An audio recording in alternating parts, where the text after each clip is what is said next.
Okay, we're recording this video on Saturday, the 15th of July, 2023, just gone 9:37 p.m. Chicago time. Do hope you are doing well. So it's the weekend and time for another weekend futures market recap.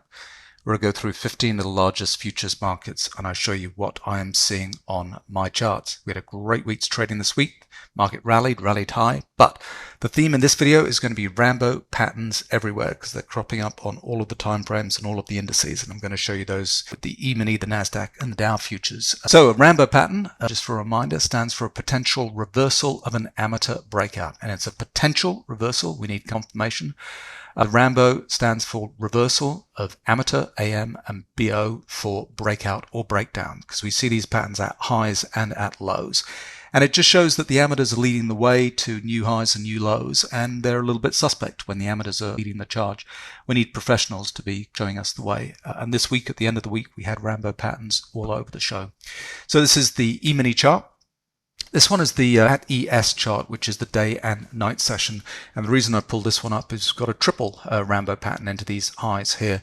If we look at this on the at ES.D, which is the day session only, we also have RAMBO patterns, but it's just on two of the bars at the highs. But anyway, so we've got a little triple there.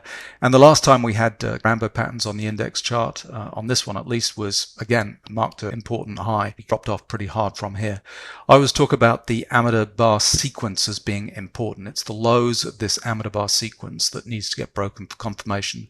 So the low down there is 44.11, which is quite a ways from where we are at the moment. But it just shows that the move is going to run out of steam because the amateurs have finally been sucked into the market and said, well, it's time for a little bit of weakness. We're still in a strong uptrend because we're above resistances on these daily charts.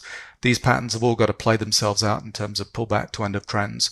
So it's just showing an area that we just might have a little bit of a weakness from in the next couple of days, and just to see where that goes. A NASDAQ chart, same thing, double RAMBO pattern there into the highs. It wasn't a RAMBO pattern the last time we were up here, but it was an amateur bar right at those highs above 16,000. So just watch out for that. It's a little pullback to end of trend on this time frame here. It's strong because we busted through that resistance. We've kept on going, but we could come back here on the daily chart of the NASDAQ until we find support on the intermediate time frame and then have another go at those highs. And in terms of the timing for that, we need these lines to come together. You can see here the slightly thicker lines here, the medium lines, and at the moment they need to cross to find an area of support. So I'd be expecting that to happen in the next few days or so. And the Dow, same thing, RAMBO pattern at the highs. It's the top of the channel here. Dow's been the weakest of the lot of all these indices, but you can see we had RAMBO patterns here and here that were prescient to leading to some weakness after those popped up. So let's just see where that happens. We're sitting underneath resistance on the low and the intermediate time frame, and we haven't had a cross on the highest time frame here. So maybe we're just going to dip back down into that zone, find some support, find some professional bars potentially, and then rally back up through 34,000 and a half, 35,000 there. So there we go. On the daily charts, we can see those RAMBO patterns. When we go down to the lower time frame charts, you'll also be able to see them pop up. 135-minute chart, there are exactly 3 135-minute bars in a day session of the E-mini. They popped up earlier on in this sequence. We've got a flush pattern going on here. Pullback to end of trend again. The market's so strong that we just pushed through that level, kept on going, and now we're finding a little bit of trouble with hitting resistances and bouncing from them. A 45-minute chart, again, exactly 3 45-minute bars in a 135-minute bar. And here we've got second cyclical turn after end of trend. So market was so strong, we busted up through this double end of trend here, kept on going, and now we've formed a pullback to end of trend on the intermediate time frame, and then support and then resistance. So this is the second cyclical turn after end of trend. End of trend, 1 cyclical turn, 2 cyclical turns, and it just shows an area where the market reaches a little bit of an extreme. It's run out of its trending energy with the end of trend going off, and then it goes through a little bit of a cycle until it finds a point where it just bounces off, and we could have a little bit of weakness here until these thick lines come together, minus 100 down here, and give us support on this continuing uptrend. So just expect that in the next, well, this next week could be an odd week in terms of selling off until we get those supports. And then the 15-minute chart. Here we've added an extra indicator showing the beginning and the ends of the week with solid vertical yellow lines. So last weekend's video we were talking about the weakness was continuing until at some point the professionals would step in, we'd find support, and it was right at the beginning of the week that the professionals step in. We rally through the highs of those blue professional bars, get us through the trailing stop on Better Pro-Am, and we're into an uptrend here, confirmed uptrend on all time frames, and then into these highs being led by the amateurs, RAMBO patterns there. And on this chart, we found cyclical resistance at those highs.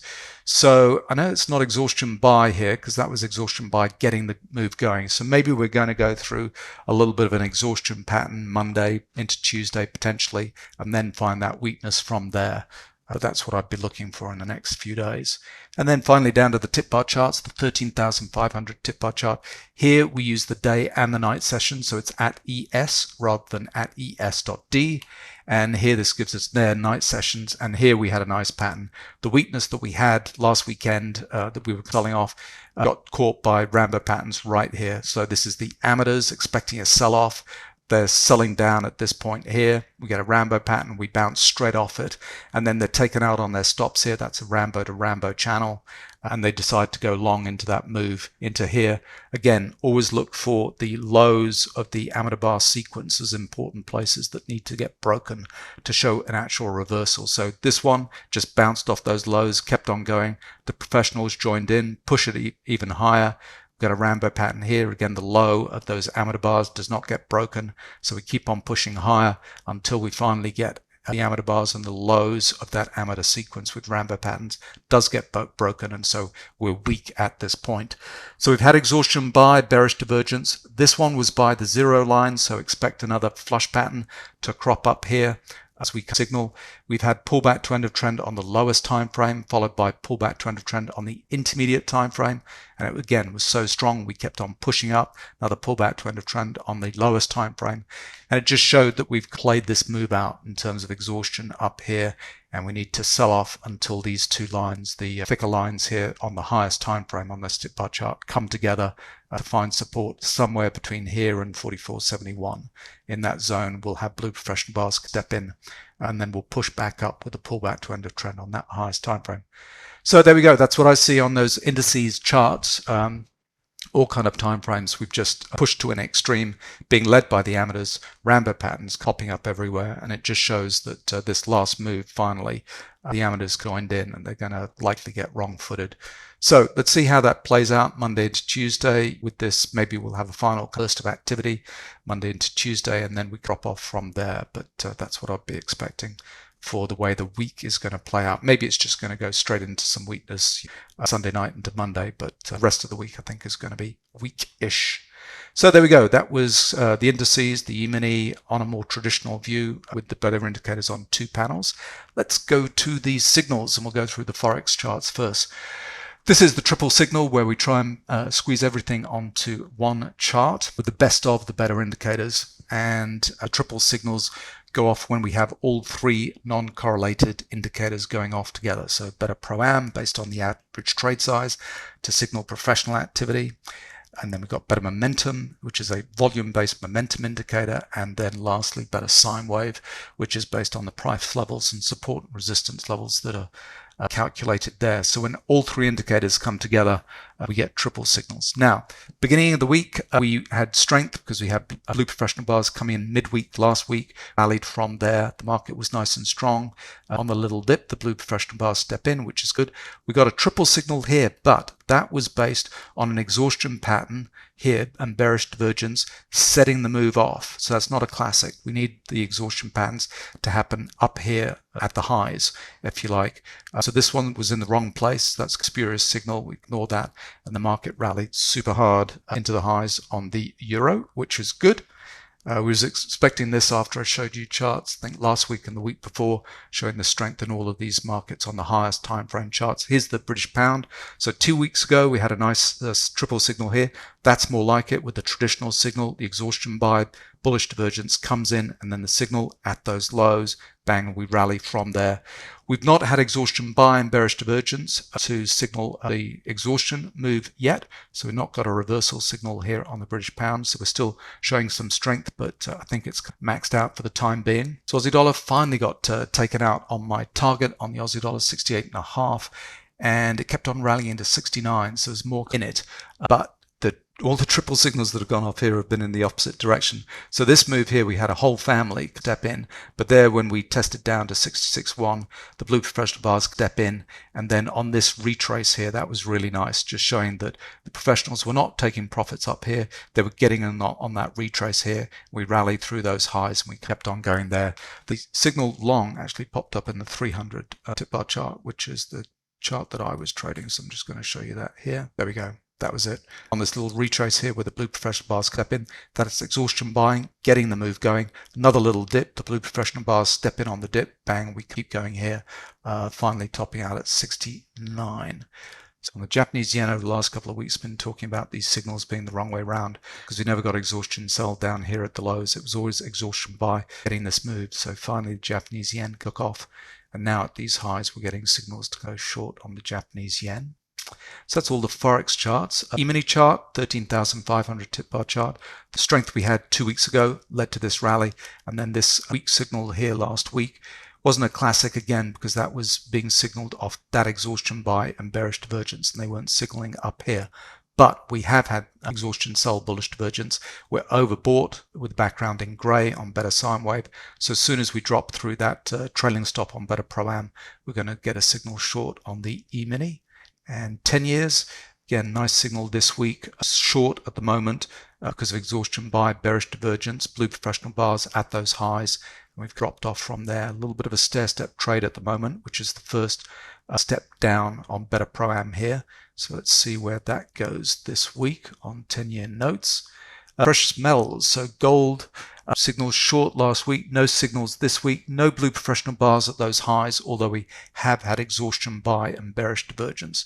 So I don't think that's going to be a classic. If you look at the trailing stop on better pro-am, it's miles away, so that's not going to signal yet.